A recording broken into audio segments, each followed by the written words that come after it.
Thank you for joining us as we learn more about Kyla Johnston's research into the lived experiences of rural residents who have been diagnosed and are living with borderline personality disorder. Kyla is a registered psychiatric nurse who is currently employed at the Selkirk Mental Health Centre, SMHC, as a DBT Resource Nurse in the inpatient dialectical behaviour therapy program. Kyla specializes in working with individuals who have borderline personality disorder or other complex diagnoses requiring behavioural interventions. She has been involved with the implementation and development of the inpatient DBT program at SMHC and has received ongoing training through the Treatment Implementation Collaborative.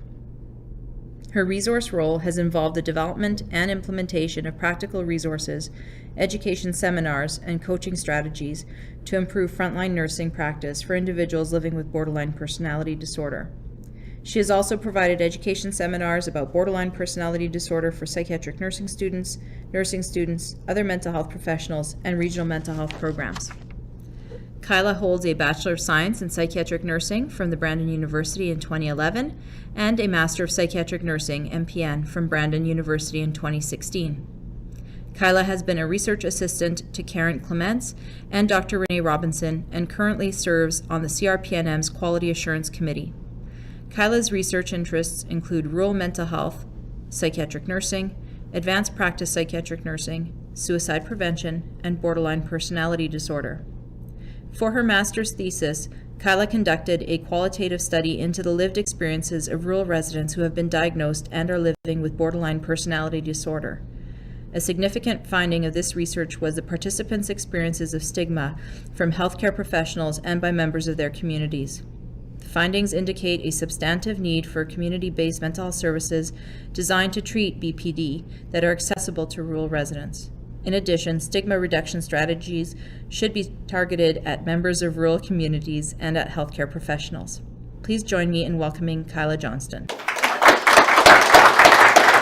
Thank you. Thank you for inviting me to speak today and share my research findings. This is a project that I completed as part of the Master's in Psychiatric Nursing program, and it's an honor to be able to share my results with all of you. So my outline for today is to talk about the research project a bit. I will talk about methods really briefly because I want to spend more time talking about the results.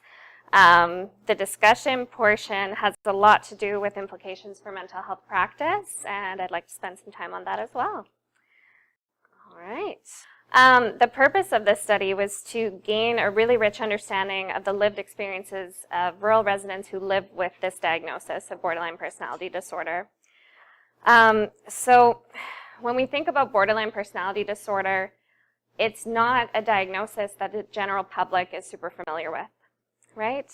However, healthcare professionals are very familiar with this diagnosis and often have fairly negative attitudes towards it.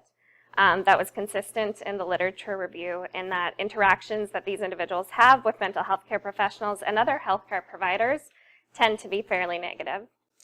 In rural settings, there's a limited treatment option available, and experiences with a lack of empathy is common.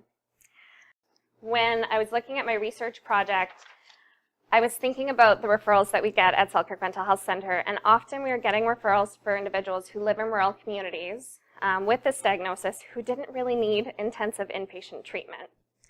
The problem being that the referrals we were getting, the communities didn't have the resources. And so when I did this study, I really wanted to look at what are these people experiencing, what are the limitations, and what can we really be doing to improve things. So what we often saw is individuals who are relocating to urban settings or to other treatment centers just to get help. So that's kind of where the research question came from. So a literature review was conducted, and I looked at different areas about borderline personality disorder in general, diagnostic characteristics, etiology, prognosis. Stigma is a huge theme in the literature about this diagnosis, so really paying attention to that. And there is research around the lived experience of BPD, but not specifically around rural residents. So in terms of looking at that rural population, we really looked I really looked at how do we define rural, what can I look at in terms of health in general, and more specifically mental health resources in those communities. So, in terms of methods, it was a phenomenological study. So I was looking at lived experience and really trying to get a sense of what the participants had experienced in their interactions, whether it was within the community or with health professionals. So I want to spend some time talking about the themes.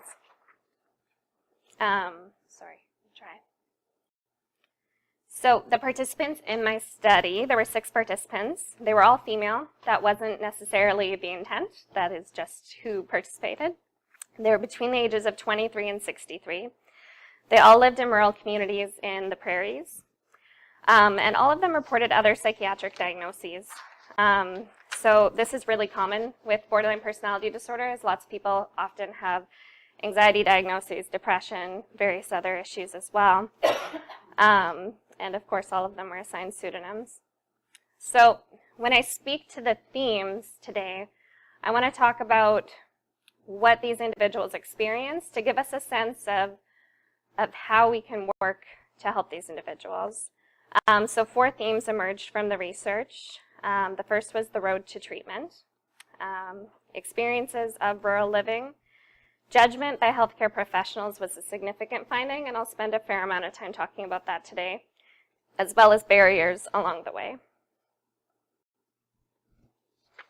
So, the road to treatment. All of the participants in this study described life experiences involving emotional pain, loss, or struggle. Struggle often led participants to mental health admissions or assessments. So in this theme, what was really coming out is that it was often a significant life event that resulted in someone being admitted to treatment or interacting with a health professional. So this was characterized by major life events and suffering related to symptoms of mental illness. Major life events could be experiences of grieving, loss of immediate family members, divorce, miscarriage, major physical illness. All of these major life events brought about intense emotion and an increase in crisis behaviors such as suicide or self-harm. Often those were the behaviors that were resulting in treatment. One of the participants said, "I was a mess, a complete and total mess. I remember being scared before when I lost it. I felt like I was shattering inside. It felt like a glass ball that had been dropped and all of the pieces were coming apart. It was beautiful but scary at the same time." Around surviving and coping, people discussed this thread about just trying to find ways to get through the day, trying to find ways to get through the crisis. So coping with life's pain through any means necessary followed. One of the participants talked about if she had tried to access resources, even when she first started to struggle, she didn't think that they would have been there. She said, "I think I would have just found some way to survive it." So a lot of the participants talked about using alcohol, prescription medications, street drugs, self-harm, a lot of relational dependency and conflict. Being diagnosed was a significant event along the road to treatment. For some, diagnosis was followed by prompt support and treatment options. For others, diagnosis was followed by a discharge from hospital with no follow-up from community mental health services and no support until the next crisis. One participant stated that she expected to feel relieved, but instead has felt that the diagnosis itself was negative and judgmental. Others were indifferent to the diagnosis, feeling that it didn't affect them at the time. Another participant felt relief, knowing that it was a behavioral disorder and not just in my head, which is what she had been told. I think this is something that it's a common experience with patients, certainly, that I've worked with as well, and understanding that the term borderline personality disorder means a lot of different things to different patients. I think that, well, when we look at like the DSM and the movements in the States, they've talked about trying to change the diagnostic label itself because so many people experience it as judgmental. You know, people will say, "You see it on my chart, instantly I'm labeled." Right? The last area around the road to treatment was receiving treatment. So for some people, receiving the diagnosis didn't lead to treatment options. Julie was assessed and diagnosed when she was 15. Again, these are all pseudonyms. And when she was admitted to hospital a few years later, treatment options were still not presented. She has since had experiences over the years with group therapy, individual therapy, psychotropic medications, crisis services, hospital admissions. The participants in the study who had longer histories and experience with the mental health system, they tended to have lengthy lists of medications, types of therapy, unsuccessful treatment options that they had tried over the years. The participants who were diagnosed more recently were assessed and referred to treatment programs with primary treatment options. I felt really hopeful when I heard that, that people who were being diagnosed more recently were given those kinds of options. One participant spent years interacting with the mental health system with various diagnoses other than BPD. She found that treatments that she had tried, addictions rehab, AA, psychiatric admissions, medications were never the right fit for her. She said it was a help, of course, but it just never quite clicked. Nothing quite clicked. And it was like I always got hopeful, and you kind of get that almost relief because, okay, maybe this will work, and it ends up just being a roller coaster. And one of the participants in this study found out about their diagnosis when their community mental health worker sent them the letter to participate in the study. So sometimes I think that mental health professionals tend to kind of shy away from using the label at times or giving people the diagnosis because they are worried about the stigma attached to it. Rural living. So this is something that the participants all spoke about. The first area is about experiencing community. One of the participants said that one of the most important things about living rurally was I can breathe out here, and that space and that environment was so important to her. Community could be experienced as positive and negative. Some participants spoke about how kind and caring people were in their communities, willing to help one another out, taking time to learn your name, having a sense that there were enough people so that they didn't feel lonely, but not so many people that they felt overwhelmed. There were aspects of community that were problematic. 4 of the participants mentioned that the church community was part of the rural setting, and often they had a lot of fear around this. Amy was fearful that her religious community would learn of her diagnosis, and if they found out she had BPD and received mental health services, she was certain that she would be shunned and excluded from the community. She described a lack of understanding about mental illness within the community, and a lot of people had really firm beliefs and a lot of judgment that they experienced. The second area was around feeling alone, hiding. Most of the participants talked about hiding their diagnoses, hiding their appointments, trying to find creative ways to get to the community mental health office, things like that. Being judged was pretty big. Most participants identified feeling judged within their rural community. Sonia expressed that opening up to others about her experiences, her diagnosis, or showing vulnerability would be very difficult due to the efficiency of local gossip networks. And this is consistent with other literature around mental health issues in rural communities, is that these local gossip networks are really painful for people. Someone sees you in the mental health hallway in the hospital, and suddenly everyone knows about it. Those kinds of experiences. So this culture of information sharing and gossip negates one's sense of privacy. Lynn said that an attitude in her community was that mental health and behavior were a choice, and she experienced a lack of patience for any mental health issues. Okay. So, judgment by healthcare professionals. These were especially painful experiences for participants. Negative interactions within the healthcare context were common. Entrusting their struggle and suffering to healthcare professionals often occurred when participants were feeling extremely vulnerable, scared, ready to seek help. There were times when these interactions were positive and led to accessing resources for treatment. However, all of the participants described interactions which involved intense judgment and rejection. Amy described the assumptions about people with BPD within healthcare and said, "I read that we are the most difficult to deal with, but I think we're the most misunderstood." This view was consistent with descriptions from other participants. A lack of understanding was frequent. Amy described her frustration with healthcare professionals who were limited in their understanding of treatment options available for BPD. She continued on saying, "It's scary when you're looking at them and they're looking at you and they don't know. They don't know how they can help you."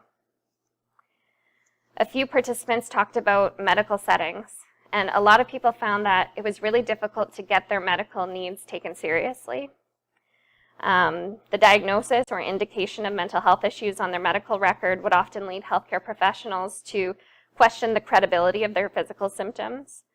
This questioning at times turned into dismissal or experiences as real. Sonia was frustrated with the common response from healthcare professionals, "That's your anxiety," or "It's in your head." She said that she'd been labeled by medical professionals and had a difficult time being assessed. One of her experiences involved waiting 8 months for a medical exam where her need for a hysterectomy was discovered. So after 8 months of waiting and advocating for herself, finally she got the care that she needed. Dismissal in a literal sense was experienced by 2 of the participants who felt dismissed by doctors during an assessment. Diane said that once she sat waiting in an exam room for her doctor to return, and eventually a nurse came by and began cleaning the room around her and informed her that the doctor would not be coming back to see her today. So these kinds of experiences were really common. I think that one of the most profound stories that a participant shared had to do with an experience she had following a serious suicide attempt. So she described an experience where she was driving down the wrong side of a highway, going very fast and looking for a semi. She took the ditch. She, at the last moment, realized that the vehicle she was driving towards was a minivan and had this thought that, oh my gosh, there could be kids in there. So she took the ditch, was later found by the police and brought to an urban setting. And she said that she had spent the night in a seclusion room at the hospital and met with a psychiatrist the next morning. And she talked about what the psychiatrist said to her, and you could hear the pain in her voice as she talked about it. She said that she told me, "Next time you do this, do it right and try not to take anyone else with you." And then they gave me bus fare home, sent me home with no follow-up, no nothing. So I was really treated like a borderline personality person at that time. These types of interactions were at times experienced as traumatic, diminishing both trust and respect towards healthcare professionals. The majority of participants also described experiences where healthcare professionals provided compassionate and non-judgmental care. These therapeutic relationships were viewed as essential to treatment, positive and supportive. Catherine described finding a psychiatrist who is collaborative and thorough when providing treatment. This respectful foundation within the treatment approach was well received by participants and is essential to treating all individuals. The experiences of prejudice described by participants involved immense pain and suffering. Judgment and a lack of understanding by healthcare professionals was a significant barrier to participants accessing and receiving mental health treatment. The last theme was about barriers. A lot of people felt that they weren't understood in relationships. This is often with family members, close friends, community members, things like that. One of the participants talked about how family members, one of them said, "I think sometimes a piece of her just thinks I'm faking this. I'm just kind of making it up." When a distinct lack of understanding or intense judgment was present, people began to feel disconnected and began to isolate. Accessing and receiving treatment was a significant barrier. 3 of the participants stated that not enough trained clinicians were providing evidence-based treatments for BPD. 4 of the participants discussed the wait list for such treatment, citing 6 months to a year as their estimated or actual wait time. Julie said that in the past, when she was first diagnosed years ago, the resources were not there at all. At the time, there weren't a lot of common treatments, and trained rural clinicians were in short supply. In the present, she stated that some resources for treatment existed, yet there continued to be limitations.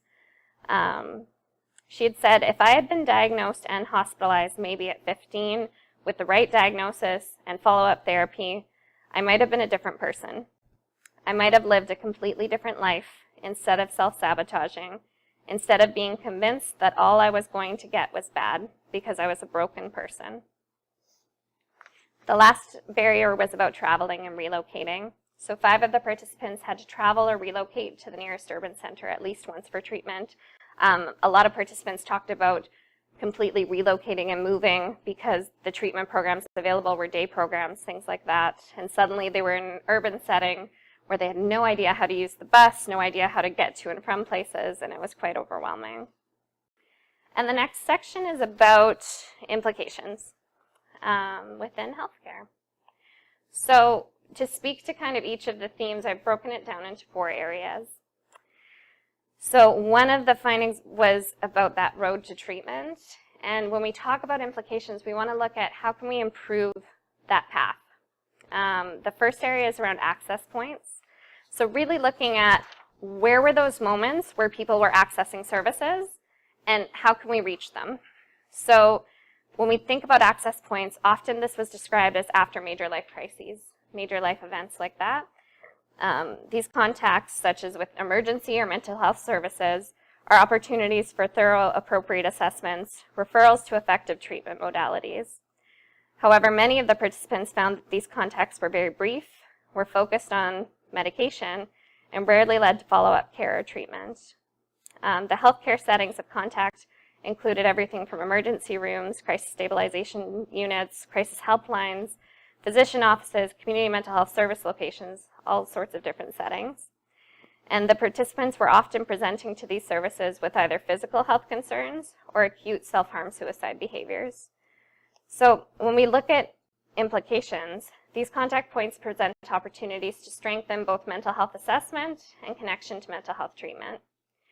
I really think that when we look at our collaborative mental health care model in rural communities, it really requires both formal and informal partnerships among healthcare agencies. So looking at justice, social service, housing authorities, and collaboration with mental health services. Rural mental health program developers need to be evaluating and strengthening the collaboration between primary health services, emergency services, and mental health services within the region to ensure that access or entry points are effective. I think one of the things that we look at as well is, are these resources available, right, in the first place? And how do we go about accessing them? I know that looking at transition from inpatient care to follow-up in community is a challenge across the board, right? So looking at these kinds of things is multi-system. Early intervention, so the diagnosis of BPD is usually not extended to adolescents. However, individuals diagnosed with BPD in adulthood often have been connected to clinical mental health resources for years. And so really looking at some of the services in those younger years and looking at what are those resources like in rural communities, because most of the participants didn't identify having access to those resources until they became adults. So looking at that as well. The third area is around empowerment. So participants talked about finding ways to cope in a healthy situation and really connecting with community resources like CMHA, like online self-help communities, things like that. And if we can find a way, even as an individual clinician working with clients, maybe you don't have those kinds of resources, but if you can help empower people to connect with those kinds of online self-help communities, those kinds of things, it can be a positive move. Building on community strengths was the second area. So an important focus. So many of the participants talked about how in their communities, it wasn't just this stigma about borderline personality disorder, because most community members didn't know what that meant. It was the stigma about mental illness that is still so pervasive in so many rural communities. It's pervasive in urban communities as well. But it's something that they felt really strongly that it wasn't just a matter of, I'm worried someone's going to find out. I'm worried that someone's going to find out and the whole community will reject me. Connecting through community. So rural communities often have locally based formal and informal support networks. Stigma in rural communities, again, affects all individuals living with mental illness. One of the participants talked about hiding her diagnosis from this church group. 5 of the participants stated they wouldn't tell anyone in their community about their diagnosis. So when we talk about connecting through community, I think we can look at education through community. Widespread education to reduce discrimination, education seminars where individuals with lived experience speak about their illness, recovery, stigma, those kinds of things. Accessing the existing support networks in rural communities can provide a venue for implementing stigma reduction campaigns. So looking at what are those local community groups, whether they're church-based, whether they're not, 4-H groups, those kinds of venues where you can bring in guest speakers, where you can bring in speakers with lived experience. Increasing social connectivity, so helping people to find friends and healthy social activities is a significant challenge. Most participants felt that a lot of the activities in their communities were based around behaviors that were a problem for them. One of them talked about the Legion being where everyone hung out. And the Legion involved a lot of alcohol, and that was somewhere they couldn't be. One of them talked about how most people that were younger spent all weekend, every weekend drinking, smoking up, whatever it may be, and she had made a decision to stay away from that and felt that she had no friends because of it. So really looking at how can we promote healthier social community connections. The big one, addressing stigma in healthcare. So this finding was consistent with the literature. Individuals with BPD suffer from a higher incidence of judgment and discrimination at the hands of healthcare professionals than other populations do. The added factor of living in a rural community intensified the impact of this prejudice. One of the participants had talked about an interaction with a pharmacist in her community. It was the only pharmacist in the entire community. And her partner had gone to pick up her medication. And the pharmacist said, "Oh, you're here to pick up these. Wow, like got a lot on your hands there." And so this is the only pharmacist she could interact with. And she was frozen with the idea that this is a pharmacist who has connections with the whole community. And if he thinks of this of me, what is everyone else going to think? So living in a community with one doctor, one pharmacist, one community mental health worker substantially changes the experience of stigma. If it's there, it's extremely powerful. So the first area here is about evidence-based education. So there is a lot of research about providing education about borderline personality disorder, changing attitudes within healthcare. I think that when we think about the stigma around this disorder, often individuals who live with this disorder, we see them a lot, right? In those kind of initial contact areas, whether it's in the ER, in a crisis stabilization unit, wherever it may be, the police, ambulance services. And years ago, without effective treatment options, people got burnt out, people got frustrated repeatedly. And so when you see the same people over and over again and you're feeling so frustrated that it's not changing, those kinds of attitudes, while understandable, are actually now getting in the way of treating these individuals. And so looking at really providing some education in terms of baseline training for all healthcare professionals, things like that, that can change those attitudes and build the knowledge of, okay, there are effective treatment options. And not even treatment options, but just communication strategies, right? Here's some effective communication strategies that can help you reach a person when they're struggling in this way and make this a more effective interaction. So that's certainly something that was consistent with some of the other studies. And I think that that's something that I certainly feel passionate about. I know that through my role at SMHC, I've been fortunate in that myself and whether it's the psychologist I work with or our nursing manager, we do presentations for nursing students throughout the year. We go to Red River College and talk to all of their mental health courses now. So we do a full half day about BPD. We teach paramedic students, which is really fulfilling because they're like, okay, give me a tool. Give me like one skill. What's one skill I could do if someone's in a complete crisis? And it's like, yeah, this could really help people. We meet with the psych nursing students, any of them that are on clinical practicums in Selkirk we meet with, but we also go and speak in the third year class as well. And I think that increasing that knowledge and just teaching people some basic strategies that we know work from the treatment that we're doing can be really helpful. National and regional policies. So this just speaks to reducing stigma as a national requirement. and that these types of disorders should be included in that. And the last section was about clinical practice. So I know I talked a lot about the judgment piece, but a lot of the participants talked about what worked and what was helpful. And what was helpful was what I think psych nurses are really good at, which is connecting with patients. And they talked about experiences where they felt the compassion from the other person. They felt like they were heard, they felt validated, and that their experiences within those relationships helped them in terms of feeling connected to resources and engaging in treatment and making positive changes. So in terms of clinical practice, I think the implications are looking at ourselves, looking at when we're in situations where there is burnout, and what do we do about that? What do we do to make sure that we're not getting burnt out by different behaviors?